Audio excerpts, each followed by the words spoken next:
responding to a book by Paul Blackledge on Marxism and ethics.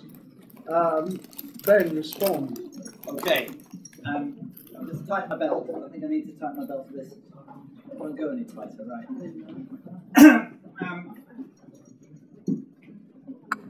Stand up on this so I can see everybody.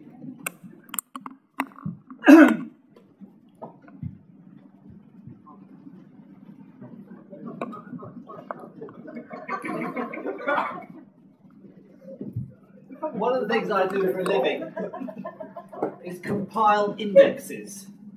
When I tell people that's what I do, they don't always know what an index is. I assume that anyone who's come to hear about Ray Chandler's History of the Second World War will know what an index is, as history books tend to have indexes. But the mums and dads that I meet at drop-ins, when I say I do indexing, often they go, what's an index? Of course, this is an embarrassing issue, because it goes straight to the heart of who knows what and what class are you, which is what the whole of English life revolves around, but it's the great verboten, the great forbidden, that we're not meant to talk about. But I could talk about indexes to Frank Zappa quite easily, because his music deliberately explodes the social superiority conferred by a higher education. In 1993, I told Frank Zappa I'd try and make my biography of him accessible to his fans by supplying an exhaustive index. He replied he didn't think most of his fans would know what an index was. Anyway, I compiled an extensive index for my book on Zappa. Then I did one for Esther's first book on Walter Benjamin, The Mother of My Children. Well, she wasn't then the mother of my children. Then I started selling my skills to Verso and Berg. I got drunk with Gavin Everall, and that seemed to work. I got my foot in the door at Verso, and for about 4 or 5 years, that was my main source of income. Well, what is an index? According to the OED, it's the anatomical name for the forefinger, the one which points. Peter Pointer in the nursery rhyme. The papal index is something different. It's short for Index Librorum Prohibitorum, the list of books which will send you directly to hell, as proclaimed by Pope Pius IV at the Council of Trent in 1564.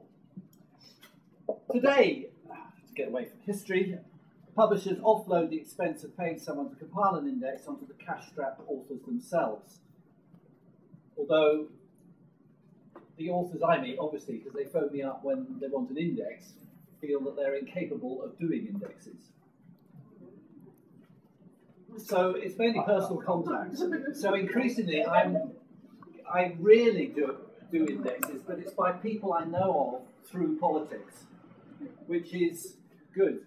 Because when I was indexing for Berg, I got these books of anthropology, and it used to drive me mad because I disagreed with everything in it. And my final index, I had a crisis with a book on the communist regime in Yemen, 1970-1990, with very long Arabic names that I had to write, and it was just it was written by a British diplomat, and it's a chronicle of cabinet meetings and shifting alliances within the ruling class without a political idea in it. It was so incredibly tedious tracking the activities of a bunch of bourgeois politicians, I had to abandon the job. But when I get to index a book by someone whose politics I sympathise with, it's fantastic. I sit there in my armchair, being paid to read a book I'd read anyway. And the last book I indexed had something of relevance to people gathered together under the flag of the AMM. It was Marxism and Ethics by Paul Blackledge, in which a leading SWP comrade from Leeds, notice I'm doing the Keith Fisher sway at the moment. That's how we influence each other. In which a leading SWP comrade from Leeds steps forward to tell us why Alistair MacIntyre matters and what a return to Aristotelian ethics and the concept of the good life can do to improve our Marxism. And since the AMM is all about improving Marxism, I thought I'd talk to you about Paul's book. I was in the middle of writing this diatribe when Paul phoned up and his inimitable, I can't do accents, Yorkshire way, he said, "Ben, you are my hero." And he loved my index. It was great. It was easy for me to do the index because I could pick on all the things that he as an SWP member would like to stress. And, special entry for Cliff prefers Luxembourg to Lenin, you noticed that. He also appreciated that I put masturbation in the index, that's cool for you. So the publisher making Paul pay me £350 for his own index is the State University of New York Press, known as SUNY or SUNY? SUNY. And the book's a contribution to Paul's discipline, which is political theory. And it's a book for academics, not for activists. I'm going to say it again. It's a book for academics rather than a book for activists. Because I'm absolutely certain, well, I was certain, but people seem to be quite sympathetic in this room. I sit down and people go, don't you realise, Ben, it's a book for academics? I think, yeah, I know, okay? I do know it's a book for academics rather than activists. It retails at $80 a copy, whether you get a hard copy or a download. So it's not a book even academics will buy, it's a book which libraries will have to buy to keep abreast of the field. So it's an arcane move inside the institutions of knowledge. The weird thing for me is that Marxism and ethics is arguing for the need for a party of working class activists, but in a realm they won't access unless they become academics themselves. But I suppose, and here I'm guessing, it will be reviewed in SWP publications and enhance Paul's status as a theoretician in the party. So we'll get the trickle-down benefits. Eventually. Of course, we all survive in ways which are hard to justify before the tribunal of total revolution, and I'm not saying Paul is wrong to place his book with Sunni, but that shouldn't stop us from freely commenting on what this choice entails. Now, as too many people in this room probably know, the SWP has its own concept of intellectual levels, a theoretical journal, a reflective magazine, and an agitprop paper. Because of this stratification, the writings of James Joyce, or Guy Debord, or J.H. Prynne, avant-gardists who deliberately mix up these kind of registers, is quite simply illegible.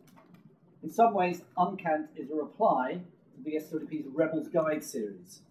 We think what activists need is theoretical invention, ripping polemic and revolutionary entertainment, rather than watered-down academia or simple Simon accounts of great men. Yes, Paul's book is aimed at the academic market, but it should nevertheless be judged like any other book. What does it tell us about ourselves and where we are? We're publishing Raymond Challoner's history book and Sean's poetry book at the same time, and we're making a point. We think genuine revolutionary thought touches everything and unites everything, exploding the specialisms which renders bourgeois thought inscrutable and irrelevant. Those who are devoid of poetry can't write history because they're insensitive to the medium of words, and history is about what words have been written.